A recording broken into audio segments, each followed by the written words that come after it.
नमस्कार मित्रांनो. आजचा दिवस आहे 10 फेब्रुवारी आणि ही टाईम फ्रेम आहे 1 मिनिट. इथे मी 5 मिनिटचा सप्लाय झोन आणि 15 मिनिटचा डिमांड झोन मार्क करून ठेवला आहे. आणि हे दोन्ही आज वर्क झालेत. 1 मिनिटमध्ये कसे ते वर्कआउट झालेत, कसे वर्क झालेत, कन्फर्मेशन कसं त्यांनी दिलं आहे आणि कशी आपण एंट्री घ्यायला पाहिजे होती, ते आपण 1 मिनिटमध्ये बघूया. बार रिप्ले या ट्रेडिंग व्ह्यूच्या पॅड फीचरचा आपण वापर घेऊ. सुरुवातीला 1x स्पीडमध्ये हे पहा.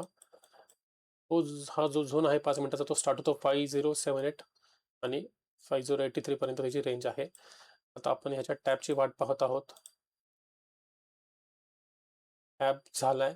टॅप झाल्यानंतर कन्फर्मेशन कॅन्डल प्लॉट झाली आहे. टॅप झालेल्या कॅन्डलला च्या हायला कोणतीही कॅन्डल क्रॉस करत नाहीये, त्याच्यावरती क्लोज होत नाही, त्यामुळे आपल्याला होल्ड करायची गरज नाहीये. ही कॅन्डल खाली क्लोज होतीये. सो ह्या कॅन्डलच्या रेंजमध्ये कुठेही आपण बाय करू शकतो 5074 पर्यंत. 5074 पर्यंत आपली एंट्री येऊ शकते.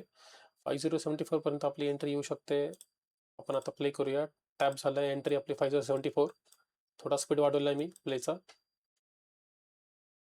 आणि तुम्ही पहा, हा सरळ सरळ फॉल होत होत 15 मिनिटच्या डिमांड झोनपर्यंत गेलाय. 15 मिनिटचा ट्रेड कसा घ्यायचा होता, काय घ्यायचं होतं, त्याचं कन्फर्मेशन कसं होतं ते मी तुम्हाला पुढच्या व्हिडिओमध्ये सांगतो. पण हा 5 मिनिटचा सप्लाय झोन जो आपल्या AI इंडिकेटरनुसार प्लॉट झाला होता तो वर्कआउट झालेला आहे. 5 मिनिटचा झोन ब्रेक नव्हता. 1 मिनिटमध्ये आपल्याला कन्फर्मेशन भेटलंय आणि 1 मिनिटमध्ये आपल्याला ट्रेड भेटलेला मित्रांनो आज संध्याकाळी 8 वाजता. 10 फेब्रुवारी संध्याकाळी 8 वाजता तुम्हाला टाइम स्टॅम्प खाली इथे दिसत असेल. तर अशा रीतीने तुम्ही आमचा SM ट्रेडिंग झोनचा AI इंडिकेटर वापरून तुमची ट्रेडिंगची क्वालिटी, त्याची ॲक्युरसी, त्याची प्रोबॅबिलिटी वाढवू शकता. अधिक माहितीसाठी आम्हाला संपर्क करा. Thank you so much.